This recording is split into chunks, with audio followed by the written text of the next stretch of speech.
Descendance des fils de Noé. Voici la lignée des fils de Noé, Sem, Cham et Japheth. Ils eurent des fils après le déluge. Les fils de Japheth furent Gomer, Magog, Madai, Javan, Tubal, Méchec et Tiras. Les fils de Gomer, Ashkenaz, Riphat et Togarma. Les fils de Javan, Elisha, Tarsis, Kittim et Dodanim. Ce sont eux qui ont peuplé les îles des nations, répartis par territoire d'après leur langue, groupés par clans dans leurs nations. Les fils de Cham furent Cush, Mitzraïm, Put et Canaan. Les fils de Cush, Saba, Avila, Sabta, Raïma et Sabteka. Les fils de Raïma, Séba et Dédan.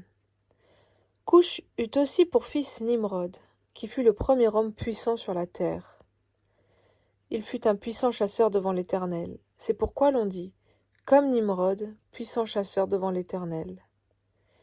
Il régna d'abord sur Babel, Érec, Akkad et Calné, dans le pays de Shinéar. C'est de ce pays-là que sortit Ashur. Il construisit Ninive, Rehoboth-Ir, Calak et Rézen entre Ninive et Calak, la grande ville. Mitzraïm eut pour descendants les Ludim, les Ananim, les Léabim, les Nephtuim, les Putrusim, les Casluim, dont sont issus les Philistins et les Caphtorim. Canaan eut pour descendants Sidon, son fils aîné, et Heth, ainsi que les Jébusiens, les Amoréens, les Girgasiens, les Éviens, les Arkiens, les Siniens, les Arvadiens, les Tsémariens, les Hamathiens. Ensuite, les clans des Cananéens se dispersèrent. Le territoire des Cananéens allait de Sidon, du côté de Guérar jusqu'à Gaza, et du côté de Sodome, de Gomorre, d'Adma et de Tseboïm jusqu'à Lécha. Voilà quels sont les fils de Cham, groupés par clans et par langue dans leur territoire et leur nation. Le frère aîné de Japheth, Sem, eut aussi des fils. Il fut l'ancêtre de tous les descendants d'Héber. Les fils de Sem furent Élam, Assur, Arpachshad, Lud et Aram. Les fils d'Aram, Uts, Hul, Géter et Mash. Arpachshad eut pour fils Shélash, et Shélash eut Héber. Héber eut deux fils. Le nom de l'un était Péleg, parce que c'est à son époque que la terre fut partagée, et celui de son frère était Joktan. Joktan eut pour fils Almohad, Shélef, Hatsarmavet, Jérak, Adoram, Uzal, Dikla, Obal, Abimaël, Séba, Ophir, Avila et Jobab. Tous ceux-là furent les fils de Joktan. Ils habitèrent depuis Mécha jusqu'à Séphar, la montagne de l'Est. Voici quels sont les fils de Sem, groupés par clans et par langue dans leur territoire et leur nation. Tels sont les clans des fils de Noé, en fonction de leur lignée avec leur nation. C'est d'eux que sont issues les nations qui se sont dispersées sur la terre après le déluge. La tour de Babel.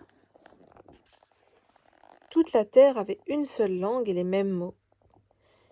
Après avoir quitté l'Est, ils trouvèrent une plaine dans le pays de Shinéar et s'y installèrent. Ils se dirent l'un à l'autre, « Allons, faisons des briques et cuisons-les au feu. » La brique leur servit de pierre et le bitume de ciment. Ils dirent encore, « Allons, construisons-nous une ville et une tour dont le sommet touche le ciel, et faisons-nous un nom afin de ne pas être dispersés sur toute la surface de la terre. » L'Éternel descendit pour voir la ville et la tour que construisaient les hommes, et il dit, « Les voici qui forment un seul peuple, et ont tous une même langue. Et voilà ce qu'ils ont entrepris. Maintenant, rien ne les retiendra de faire tout ce qu'ils ont projeté. Allons, descendons, et là, brouillons leur langue afin qu'ils ne se comprennent plus mutuellement. » L'Éternel les dispersa loin de là sur toute la surface de la terre. Alors ils arrêtèrent de construire la ville. C'est pourquoi on l'appela Babel, parce que c'est là que l'Éternel brouilla le langage de toute la terre, et c'est de là qu'il les dispersa sur toute la surface de la terre. Histoire d'Abraham. Les ancêtres d'Abraham. Voici la lignée de Sem. À l'âge de 100 ans, Sem eut pour fils Arpachshad, 2 ans après le déluge. Sem vécut 500 ans après la naissance d'Arpachshad et il eut des fils et des filles. À l'âge de 35 ans, Arpachshad eut pour fils Shélak. Arpachshad vécut 403 ans après la naissance de Shélak et il eut des fils et des filles. À l'âge de 30 ans, Shélak eut pour fils Héber. Shélak vécut 403 ans après la naissance d'Héber et il eut des fils et des filles. À l'âge de 34 ans, Héber eut pour fils Péleg. Héber vécut 430 ans après la naissance de Péleg et il eut des fils et des filles. À l'âge de 30 ans, Péleg eut pour fils Réhu. Péleg vécut 209 ans après la naissance de Réhu et il eut des fils et des filles. À l'âge de 32 ans, Réhu eut pour fils Sérug. Réhu vécut 207 ans après la naissance de Sérug et il eut des fils et des filles. À l'âge de 30 ans, Sérug eut pour fils Nachor. Sérug vécut 200 ans après la naissance de Nachor et il eut des fils et des filles. À l'âge de 29 ans, Nachor eut pour fils Térak. Nachor vécut 119 ans après la naissance de Térak et il eut des fils et des filles.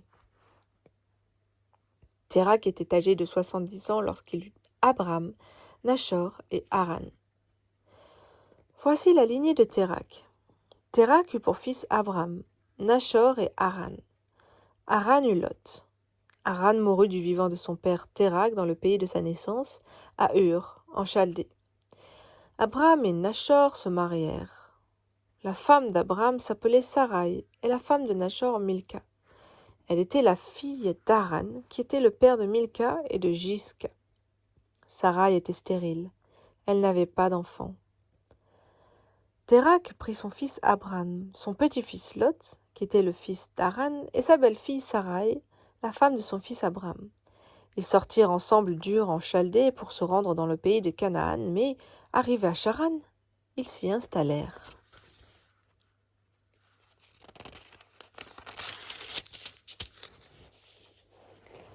Térak vécut 205 ans, puis il mourut à Charan. L'appel d'Abraham. L'Éternel dit à Abram, « Quitte ton pays, ta patrie et ta famille, et va dans le pays que je te montrerai. Je ferai de toi une grande nation. Je te bénirai, je rendrai ton nom grand, et tu seras une source de bénédiction.